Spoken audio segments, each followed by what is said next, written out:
People in New Jersey are not just concerned about the snow, they are also worried about the possible damage to power lines. After the last two nor'easters, some are not taking any chances. CBS 2's Jessica Layton live now in Wyckoff with more for us tonight. Jessica.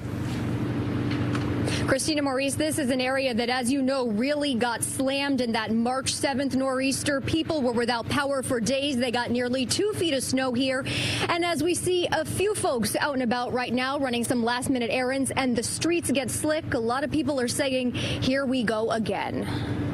Damage and debris on the side of a street from a previous nor'easter that was never picked up, now covered in snow. And as the storm picks up intensity and the roads get slick, one of the few people out and about is Mike Laterra. We're just keeping the ball rolling, keeping everybody warm.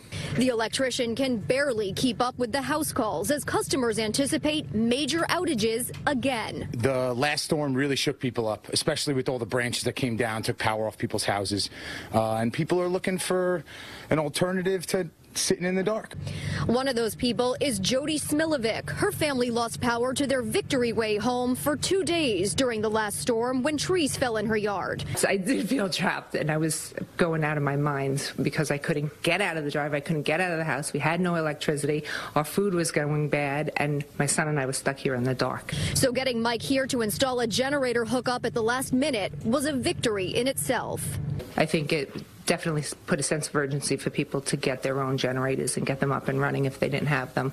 She was looking forward to a cozy night inside and can't understand why anyone else would venture out in this. Commercial vehicles are banned from major interstates like 287 right now, and this is why. We found a jackknifed tractor trailer heading south just as the snow started to stick today. Plow drivers like Greg Chernalis are begging people to stay off the roads so he can do his job well for all of us. It's actually very dangerous. People go out with no lights on, they pull in front of you, they have no idea how bad it is, and they shouldn't be out.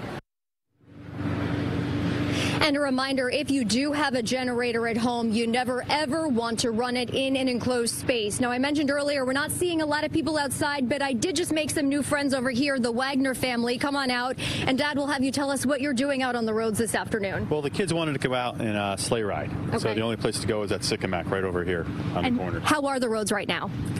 Some are sloppy, some are all right, but the main roads seem pretty good right now in town, as you can see. So. And you're taking it slow. And, Bud, you have a snow day today, but now this cuts into your April break. So how do you feel about that? I'm not very happy because it takes away our days from school, but we're going away, so. I hope it's somewhere tropical with a nice beach. Thank you, guys. Stay safe, okay? Take care. That's the latest from Wyckoff, New Jersey this afternoon. I'm Jessica Layton, CBS 2 News.